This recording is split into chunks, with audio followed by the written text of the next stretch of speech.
ang kasaysayan no, dili gyud mamakak. Tinuod gyud siya. Sa mga history major or sa gabasa sa kasaysayan sa Philippines, makarelate gyud ka sa akong statement karon.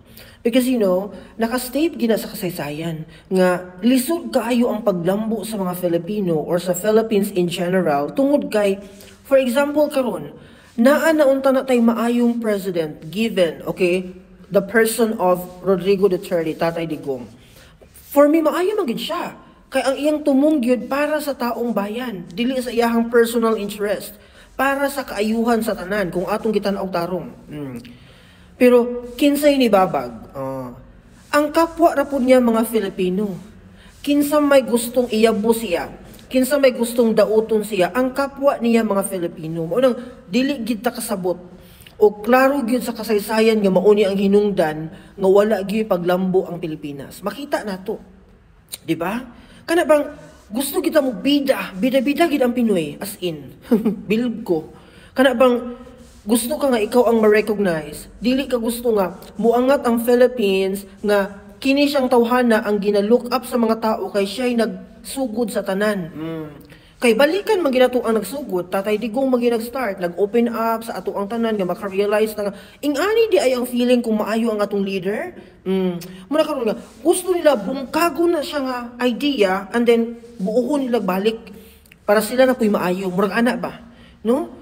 So makaingon gyud ko nga ang kasaysayan gid no mag-remind gid sa ato ang tanan. Pero ang mga Filipino gibalik-balik gid nato himo ang nahitabo sa kasaysayan. Murag sakit kay paminawon mga my dear nga karong mga panahon na muratag nibalik sa colonization part.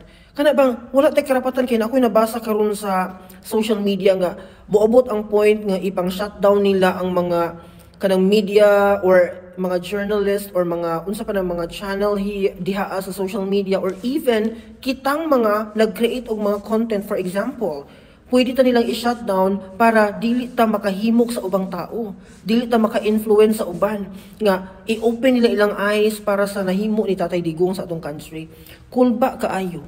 Og for me, maugid siguro ni ang hinungdan nganong dili gyud malampuson og successful ang mga Filipino people og Philippines in general. Matingala manggug ko kay kagamay sa Taiwan pero tungod kay united sila, dili perfect pero united sila, I have to say, mao gini ako na-observe sa ilaha. Taiwanese is for Taiwanese people gyud.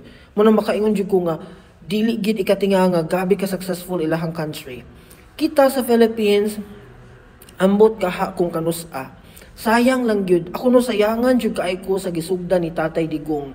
Sayangan kay ko sa iyang gihimo ba, iyang sakripisyo para sa ato ang country ug sa ato ang katawhan.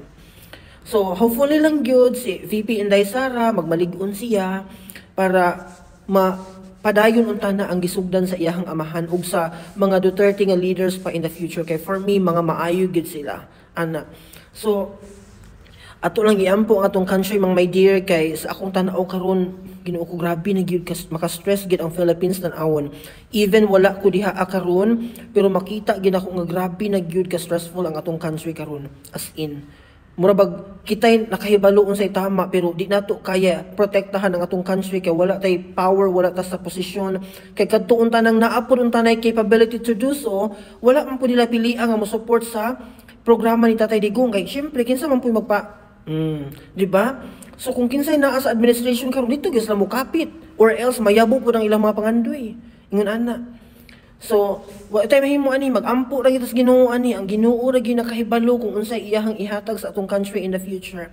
Ana lang ha. Bye.